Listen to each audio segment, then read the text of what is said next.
नमस्कार दोस्तों, स्वागत है आपका हमारे YouTube चैनल धर्म गंगा में। दोस्तों जानिए कलयुग का अंत आते आते कैसी हरकतें करने लगेंगे लोग। दोस्तों आज के दौर में अधिकांश लोग मानव मूल्यों के ह्रास के लिए कलयुग को जिम्मेदार मानते हैं। ऐसे में जब भी कभी इस तरह की बातें सामने आती हैं तो लोग कहते हैं कि ये सारा कलयुग का प्रभाव है। पर क्या आप जानते हैं कि हमारे धर्म शास्त्रों में कलयुग के अंत के बारे में भी कहा गया है। ऐसे में इस कलयुग का अंत कब होगा, ये बात हर कोई जानना चाहता है। इस संबंध में पंडित सुनील शर्मा का कहना है कि कलयुग के अंत के संबंध में सनातन धर्म के कई ग्रंथों में इसके लक्षणों के बारे में बताया गया है। ज्योतिष और पौराणिक ग्रंथों में युग का मान अलग अलग है। पौराणिक ग्रंथों के अनुसार 4 युग होते हैं, सत, त्रेता, द्वापर और कली। कहते हैं कि कलयुग में पाप अपने चरम पर होगा। वर्तमान में कलिकाल अर्थात कलयुग चल रहा है।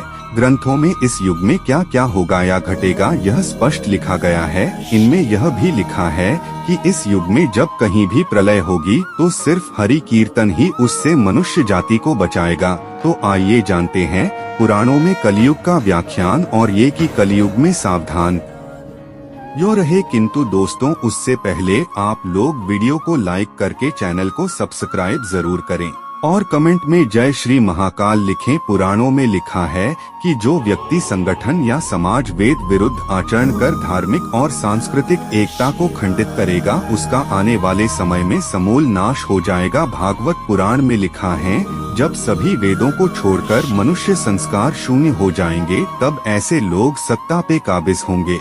छोटी बातों को लेकर ही ये क्रोध के मारे आग बबूला हो जाएंगे। वे लूट खसोट कर अपनी प्रजा का खून चूसेंगे। जब ऐसा शासन होगा तो देश की प्रजा में भी वैसा ही स्वभाव आचरण भाषण की वृद्धि हो जाएगी। राजा लोग तो उनका शोषण करेंगे ही, आपस में वे भी एक दूसरे को उत्पीड़ित करेंगे और अंततः सबके सब नष्ट हो जाएंगे।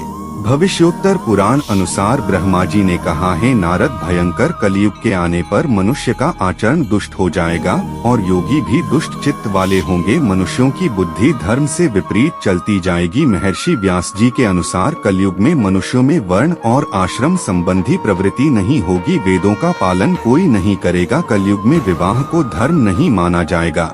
कलयुग में जो भी किसी का वचन होगा वही शास्त्र माना जाएगा। कलयुग में थोड़े से धन से मनुष्यों में बड़ा घमंड होगा। स्त्रियों को अपने केशों पर ही रूपवती होने का गर्व होगा। कलयुग में स्त्रियां धनहीन पति को त्याग देंगी। उस समय धनवान पुरुष ही स्त्रियों का स्वामी होगा। जो अधिक देगा उसे ही मनुष्य अपना स्वामी मानेंगे। उस समय लोग प्रभुता के ही कारण संबंध रखेंगे।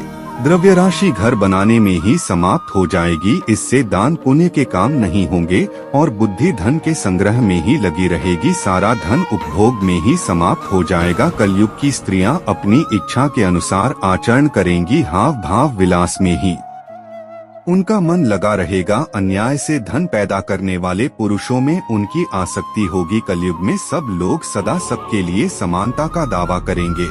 कलयुग की प्रजा बाढ़ और सूखे के भय से व्याकुल रहेगी। सबके नेत्र आकाश की ओर लगे रहेंगे। सब लोग बिना स्नान करे ही भोजन करेंगे। देव पूजा, अतिथि सत्कार, श्राद्ध और तर्पण की क्रिया कोई नहीं करेगा। कलयुग की स्त्रियां लोभी, नाटी, अधिक खाने वाली और मंद भाग्य वाली होंगी। गुरुजनों और पति की आज्ञा का पालन नहीं करेंगी तथा पर्दे के भीतर भी नहीं रहेंगी।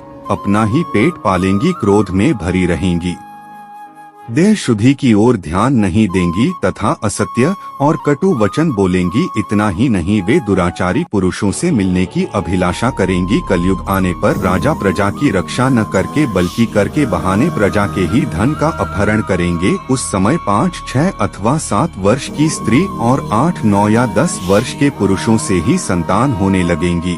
घोर कलयुग आने पर मनुष्य 20 वर्ष तक भी जीवित नहीं रहेंगे। उस समय लोग मंदबुद्धि, व्यर्थ के चिन्ह धारण करने वाले, बुरी सोच वाले होंगे। लोग ऋण चुकाए बिना ही हड़प लेंगे और जिसका शास्त्र में कहीं विधान नहीं है ऐसे यज्ञों का अनुष्ठान होगा। मनुष्य अपने को ही पंडित समझेंगे और बिना प्रमाण के ही सब कार्य करेंगे। तारों की ज्योति फीकी पड़ जाएगी। 10 दिशाएं विपरीत होंगी। पुत्र पिता को व बहुएं सास को काम करने भेजेंगी। कलयुग में समय के साथ साथ मनुष्य वर्तमान पर विश्वास करने वाले शास्त्र ज्ञान से रहित दंभी और अज्ञानी होंगे। जब जगत के लोग सर्वभक्षी हो जाएं, स्वयं यही आत्मरक्षा के लिए विवश हो तथा राजा उनकी रक्षा करने में असमर्थ हो जाएंगे, तब मनुष्यों में क्रोध लोभ की अधिकता हो जाएगी। श्रीमद्भागवत के 12 स्कंध में कलयुग के धर्म के अंतर्गत श्री सुखदेव जी परीक्षित जी से कहते हैं, ज्यों ज्यों घोर कलयुग आता जाएगा त्यों त्यों उत्तरोत्तर धर्म सत्य पवित्रता क्षमा दया आयु बल और स्मरण शक्ति का लोप होता जाएगा। कलयुग के अंत के समय बड़े बड़े भयंकर युद्ध होंगे, भारी वर्षा प्रचंड आंधी और जोरों की गर्मी पड़ेगी। लोग खेती काट लेंगे, कपड़े चुरा लेंगे, पानी पीने का सामान और पेटियां भी चुरा ले जाएंगे। जब कलयुग के 10,000 वर्ष हो जाएंगे, तब सभी देवी देवता पृथ्वी छोड़कर अपने धाम लौट जाएंगे। इंसान पूजन कर्म व्रत उपवास और सभी धार्मिक काम करना बंद कर देंगे। एक समय ऐसा आएगा कि जमीन से अन्न उपजना बंद हो जाएगा और पृथ्वी जलमग्न हो जाएगी। इसके बाद कलयुग के अंत में जिस समय कल की अवतार अवतरित होंगे, उस समय मनुष्य की परम आयु केवल 20 या 30 वर्ष होगी। जिस समय कल की अवतार आएंगे, तब मनुष्य की लंबाई काफी घट चुकी होगी।